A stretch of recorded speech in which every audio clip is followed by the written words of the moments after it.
Halo Sobat JKN dan juga pemirsa Jawpos TV, kembali lagi bersama saya Puput Puspitasari di program acara BPJS Kesehatan Menyapa. Nah, di BPJS Kesehatan Menyapa kali ini ada apa sih? Tentunya Sobat JKN, saya perlu menyampaikan bahwa tingginya angka kasus penyakit tidak menular atau PTM seperti diabetes mellitus, kemudian gagal ginjal dan juga jantung mengundang keprihatinan tersendiri di dunia kesehatan Indonesia. Dan tak sedikit penderita yang kemudian mengalami cacat fisik, berobat seumur hidup, bahkan sampai mengalami kematian yang mendadak. Dan tentunya penyakit ini sampai menjadi kronis karena terlambat ditangani. Tentu screening kesehatan sangat diperlukan untuk mendeteksi secara dini dari berbagai penyakit yang membahayakan tubuh. Kini BPJS Kesehatan memfasilitasi peserta Jaminan Kesehatan Nasional atau peserta JKN untuk mendapatkan screening secara gratis. Untuk itu selengkapnya akan kita bahas di program BPJS Kesehatan Menyapa. Peserta BPJS dapat bonus screening kesehatan gratis, dan hari ini sudah bersama Kepala Bagian Penjaminan Manfaat dan Utilisasi BPJS Kesehatan Cabang Magelang, ada Ibu Regina BR Sinulingga. Hai Ibu Gina. Halo, selamat pagi Mbak Puput. Sehat kan Bu? Alhamdulillah sehat. Gimana? Tahun ini Ibu sudah melakukan screening kesehatan Bu? Sudah dong. Harus ya, karena sekarang kita akan membahas tentang screening kesehatan nih Bu. Tadi sudah sedikit saya spill ya, terkait beberapa penyakit tidak menular, tapi itu bisa benar-benar bikin kronis dan bikin tubuh kita itu sakit, bahkan bisa terjadi kematian yang mendadak. Betul ya Bu ya? Betul sekali. Dan sebenarnya apa sih Bu screening kesehatan itu? Oke, baik. Sebelumnya izin perkenalan diri, nama saya Regina BR Sinulingga, biasa dipanggil Gina ya, selaku Kabag Penjaminan Manfaat dan Utilisasi di BPJS Kesehatan Cabang Magelang. Jadi Mbak Puput, screening kesehatan itu merupakan salah satu manfaat pelayanan program promotif preventif yang mana bisa dirasakan oleh peserta JKN gitu. Jadi tujuannya baik ya untuk mencegah terjadinya penyakit kronis seperti itu. Mencegah terjadinya penyakit kronis dan deteksi dini tentunya. Oke. Tapi sebenarnya apa sih semangat dibalik adanya inovasi ini Bu? Jadi BPJS Kesehatan posisinya adalah selaku pelaksana program JKNG, yang mana dalam melaksanakan tugasnya pasti berdasarkan aturan atau regulasi yang terkait, yang mengatur tentunya regulator ya. Nah, terkait screening riwayat kesehatan ini diatur dalam Peraturan Presiden, Mbak Puput. Peraturan Presiden nomor 82 tahun 2018 yang mana tertuang tentang screening riwayat kesehatan dan diwajibkan untuk seluruh peserta JKN yang berusia 15 tahun ke atas. Seperti itu. Kenapa menjadi wajib? Apa karena sekarang BPJS sudah melihat bahwa penyakit tidak menular seperti jantung dan lain sebagainya itu penyakit-penyakit kronis ya tentunya ya Bu ya, sudah makin tinggi kasusnya di Indonesia. Betul sekali Mbak Puput. Jadi secara nasional memang betul bahwa penyakit kronis ini juga merupakan penyakit yang berbiaya tinggi, yang pembayarannya lumayan sangat tinggi dalam program JKN ini. Misalnya tadi penyakit jantung yang mana misalnya sampai membutuhkan pemasangan ring seperti itu dan berobat seumur hidup. Kemudian pasien dengan gagal ginjal. Nah, yang mana fungsi ginjalnya harus diganti dengan mesin hemodialisa yang rutin 2 kali seminggu seperti itu, dan itu lumayan menghabiskan biaya pelayanan kesehatan dalam program JKN. Dan kalau misalnya nggak punya JKN bisa bangkrut ya nih ya. Iya. Keuangan rumah tangganya betul. menggulung perekonomian masyarakat ya. Iya. Berarti kalau misalnya adanya program JKN ini, berarti kan kita bergotong royong. Betul sekali. Yang sehat membantu yang sakit, bahkan yang sakit juga masih memikirkan yang sakit juga, karena sekali. iurannya tetap harus berjalan terus begitu ya Ibu ya. Nah, ini untuk membiayai satu operasi jantung aja misalnya, itu dibutuhkan berapa peserta JKN yang menopang? Wah, banyak sekali Mbak Puput. Saya nggak apa. Tapi yang jelas banyak sekali, karena satu operasi jantung itu lumayan membutuhkan sekitar sampai 100 juta dalam sekali operasi seperti itu. Misalnya ada yang butuh 1 ring, bahkan mungkin butuh beberapa ring, ya lebih mahal lagi biayanya seperti itu. Padahal kan biaya premi hanya kelas 1 aja paling mahal kan 160.000 seperti itu. Nah, dikalikan berapa sehingga terkumpul 100 juta seperti itu. Jadi luar biasa banget ya ini sebetulnya program JKN ini, kita bergotong royong untuk membiayai juga saudara-saudara kita yang sakit, bahkan yang tidak kita kenal sekalipun. Betul begitu ya sekali. Ibu ya. Iya. Wow, ternyata iuran kita ini menolong nyawa sobat JKN yang lainnya.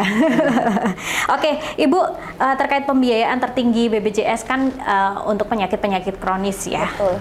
Nah, kemudian screening kesehatan ini bisa dilakukan berapa kali dalam setahun? Oh iya, baik, terkait screening riwayat kesehatan ini sebenarnya cukup 1 kali dalam setahun saja Mbak Puput.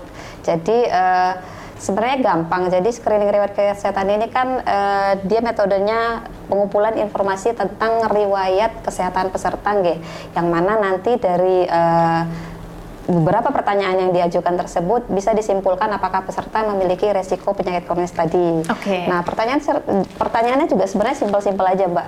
Hanya terkait gaya hidup sehari-hari. Jadi misalnya terkait pola makan atau aktivitas sehari-hari seperti itu. Nah, dari hasilnya nanti bisa nanti disimpulkan apakah hasilnya beresiko rendah atau sedang atau tinggi seperti itu. Jadi cukup menjawab beberapa pertanyaan dan itu juga sudah dikunci hanya sekali setahun, dan aksesnya juga sangat mudah, bisa melalui website BPJS Kesehatan atau langsung di aplikasi mobil JKN-nya. Oke, berarti bentuknya adalah pertanyaan. Betul. Jadi pertanyaan. Hasil dari screening itu tidak akan dibocorkan juga oleh BPJS ya? Betul, tidak akan. Hanya bisa diakses oleh peserta tersebut. Oke, dan kita juga harus jujur ya Bu, untuk bisa mendapatkan hasil yang akurat begitu ya. Hanya setahun sekali ya? Betul. Harus diluangkan sekali ya waktunya untuk melakukan screening kesehatan.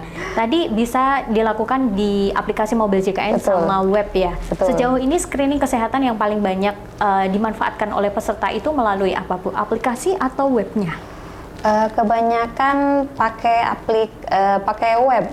Kalau kami lihat kebanyakan pakai web karena beberapa ada yang terkendala dalam menggunakan mobil JKN sehingga kami arahkan menggunakan web seperti itu. Oke, jadi ada dua alternatif nih ya. Betul. Kalau lagi nggak bisa pakai aplikasi, bisa pakai web. Betul. Jadi nggak ada alasan untuk nggak melakukan screening Betul kesehatan sekali. begitu ya Ibu ya. Apalagi cuma 1 kali setahun. 1 kali setahun. Itu ada rentang waktunya nggak sih Bu? Misalnya harus dilakukan di Januari sampai bulan Juli atau apa gitu nggak? Enggak sih, nggak ada rentang waktunya. Jadi bebas saja nih? Bebas saja. Di bulan apa, tanggal Bebas berapa, saja. hari apa kita melakukan screening kesehatan? Bebas saja, tapi lebih cepat lebih baik. Oke.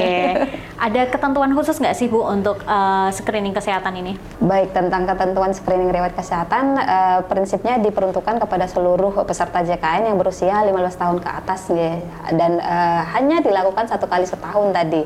Dan dari hasilnya nanti Bapak Ibu sekalian bisa terdeteksi apakah memiliki resiko penyakit kronis tadi yang tadi sudah Mbak Puput sampaikan, misalnya DM, hipertensi, gagal ginjal, atau penyakit jantung. Nah, nanti hasilnya itu bisa beresiko rendah. Nah, kalau yang beresiko rendah cukup memperbaiki pola makannya saja, atau jika perlu silahkan bisa berkonsultasi langsung dengan FKTP terdaftarnya.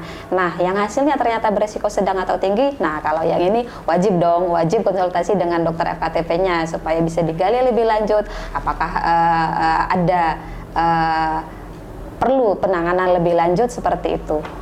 Jadi dari hasilnya itu bisa langsung dilihat oleh Vaskes atau peserta harus menunjukkan hasilnya? Peserta harus menunjukkan hasilnya. Peserta menunjukkan hasilnya karena hasilnya ke hanya FKTP dipegang oleh peserta, betul. Oke, dan itu nanti ketika sampai ke FKTP juga layanannya masih gratis dong Bu? Oh iya dong, gratis. Jadi kalau misalnya nih salah satunya kena DM atau apa, nanti dari fasilitas kesehatan akan memberikan terapi atau apa Bu? Betul. Jadi misalnya dia beresiko dari hasil anamnesis ya dengan dokter ternyata beresiko penyakit tertentu, maka bisa dilanjutkan dengan screening lanjutan. Nah, ini kan tadi screening kesehatan ini secara garis besar screening riwayat kesehatan dan screening kesehatan tertentu.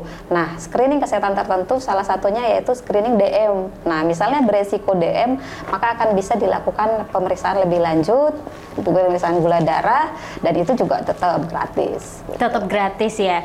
Jadi Sobat JKN jangan khawatir dengan hasil screening kesehatan karena ini bersifat rahasia. Betul. Yang tahu hanya Sobat JKN, BPJS ya, yang pasti mengunci rapat hasilnya, kemudian bisa ditunjukkan ke fasilitas kesehatan, dan Vaskes juga pasti akan menjaga kerahasiaan hasilnya itu ya Bu ya. Betul. Dan ingat Sobat JKN bahwa screening kesehatan ini hanya bisa dilakukan 1 kali dalam 1 tahun. Pastikan jawabannya benar dan harus jujur supaya hasilnya sesuai dengan kondisi Sobat JKN sendiri, dan langsung dibawa aja ke fasilitas kesehatan. Betul. Ya kalau ragu dan pengen konsultasi lebih Betul lanjut sekali. Nah oke, itu dia Sobat JKN ngobrol-ngobrol kita barengan Bu Gina tentang screening kesehatan. Dan di episode selanjutnya saya akan mengupas lebih dalam apa itu screening kesehatan. Tetap di program BPJS Kesehatan Menyapa. Dan jangan lupa ya, masih bersama Puput Puspitasari dan juga Ibu Gina di BPJS Kesehatan Menyapa.